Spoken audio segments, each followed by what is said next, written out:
और जनरल का टिकट लेके मैं एसी वाले कोच में चढ़ गया। एसी वाले कोच में मुझे चढ़ा तो वो टीटी मिला मुझे, वो बोला टिकट। मैंने कहा ये रहा। बोला जनरल का टिकट है। मैंने कहा हाँ जनरल का टिकट है। बोला जाना है तेरे को? मैंने कहा जाना है मुझे भी और इसे भी। एक बंदा और मेरे साथ में था।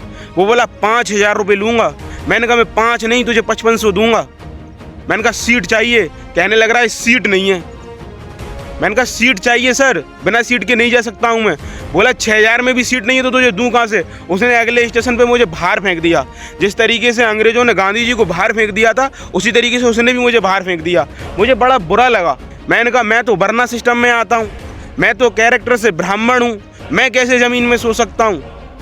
एक तो अपना ये संघ RSS, इससे बड़ा संगठन कोई नहीं मुझे नज़र आता है। अगर इससे भी बड़ा कोई संगठन है दुनियाई लेवल पे तो तबलीगी जमात का वो संगठन है। वो चाहता तो मुझे परसुएड कर सकता था, समझा सकता था, लेकिन उसने मुझे समझाया नहीं। उसने मुझे एकदम थ्रेटनिंग के साथ मुझे धक्का देकर बाहर कर दिया अगले स्टेशन पे। मुझे बड़ा बुरा लगा। मैंने कहा यार मैं तो वर्ना सिस्टम में आता हूँ, मेरे साथ ऐसा कैसे हो सकता है? मैंने लिया वो जनरल का टिकट और उसके 2 टुकड़े कर दिए। मैंने कहा मैं बिना टिकट के जाऊँगा। ना तो आपके पास जनरल का टिकट है, ना ही आपके पास रिजर्वेशन का कोई टिकट है। ऊपर से आपकी यात्रा भी 3 दिन की है। 3 दिन की यात्रा करना चाहते हो ट्रेन से पूरी सुविधा के साथ बिना पैसे के, ये इतना आसान नहीं है। दोस्तों आप समझ सकते हैं किस तरीके की जटिलताओं का सामना आपको करना पड़ता है, किस तरीके के टीटी को आपको कन्फ्रंट और परसुएट करना पड़ेगा। ये कहानी सन 2025 की 22 जनवरी की है।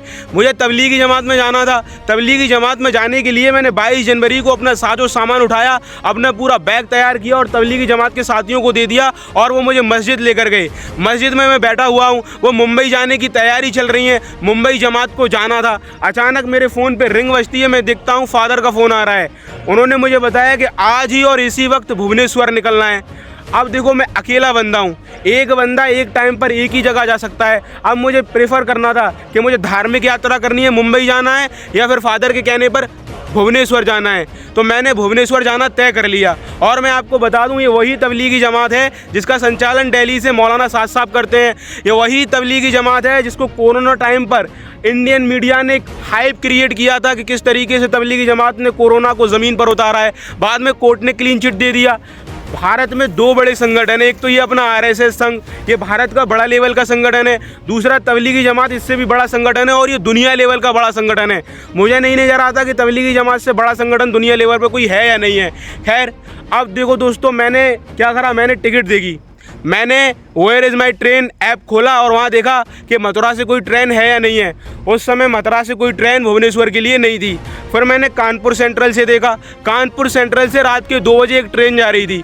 मैंने अपने साथ एक बंदा लिया, उस बंदे को लेकर मैं कानपुर सेंट्रल पहुँच गया। अब इमरजेंसी थी, रिजर्वेशन हो नहीं सकता था, मैंने जनरल का टिकट ले लिया और जनरल का टिकट लेने के बाद मैं AC कोच में चढ़ गया। थोड़ी दूर ट्रेन चली थी कि TT आ गया, बोला टिकट दिखाओ कौन सी सीट है। मैंने उसको लेकर जनरल का टिकट दिखा दिया। बोला ये क्या दिखा रहा है? मैंने कहा सर टिकट। बोला जनरल का है। मैंने कहा ये तो मैं भी जानता हूँ कि जनरल का है। तो कहने लग रहा था अब करना क्या है? मैंने कहा सर आप बताइए क्या करना है। बोला 5,000 रुपये लगेंगे।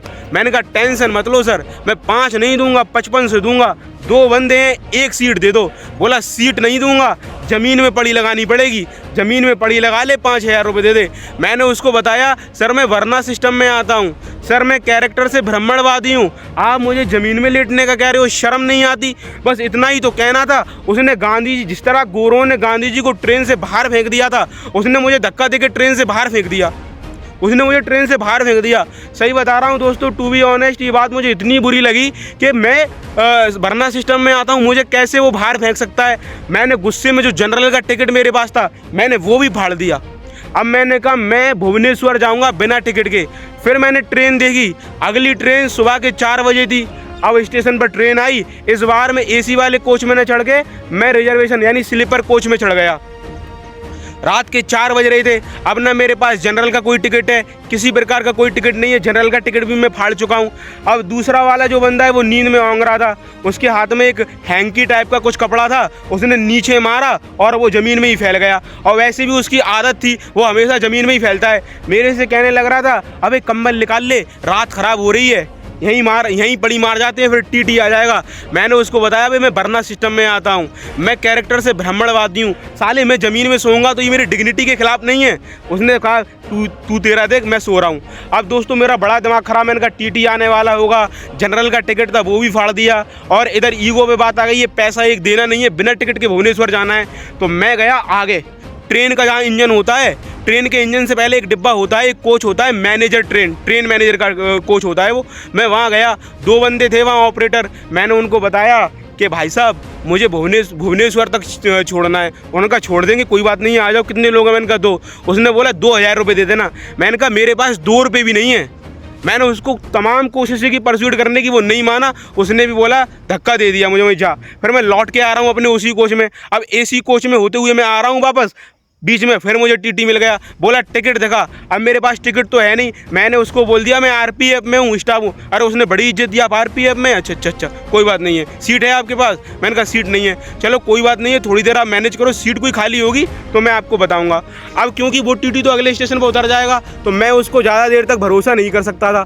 तो मैंने क्या किया दोस्तों, मैंने कहा मुझे खुद ही कुछ ना कुछ इंतजाम करना होगा। अब मुझे 2 लोग चाहिए थे, ऐसे 2 लोग जिनके पास 2 टिकट हों और उनकी सीट अलग अलग हो और वो एक ही जगह बैठे हों। तो बहुत कोशिश करने के बाद, बहुत छानबीन करने के बाद मुझे 2 ऐसे लोग मिले। एक का नाम था रविंद्रनाथ जी की उम्र रही होगी 60 या 65 साल की। तो रविंद्रनाथ जी के पास में गया, मैंने उनको परसुएट किया। मैंने कहा अंकल एक टिकट आप मुझे दे दो। उन्होंने कहा बेटा ले लो। उन्होंने एक टिकट उठाकर मुझे दे दी। उनकी वाइफ थोड़ी समझदार थी, वो कहने लग रही थी ना टिकट नहीं देंगे, फ़ोटो लेना है तो ले लो। अब फ़ोटो ले लिया। उनका सीट नंबर था 55 और सीट नंबर 1। 55 नंबर पर वो बैठे हुए थे, 1 नंबर पर मैं चला गया। 1 नंबर को मैंने देखा तो वहाँ तो झुंड बैठा हुआ है पहले से ही।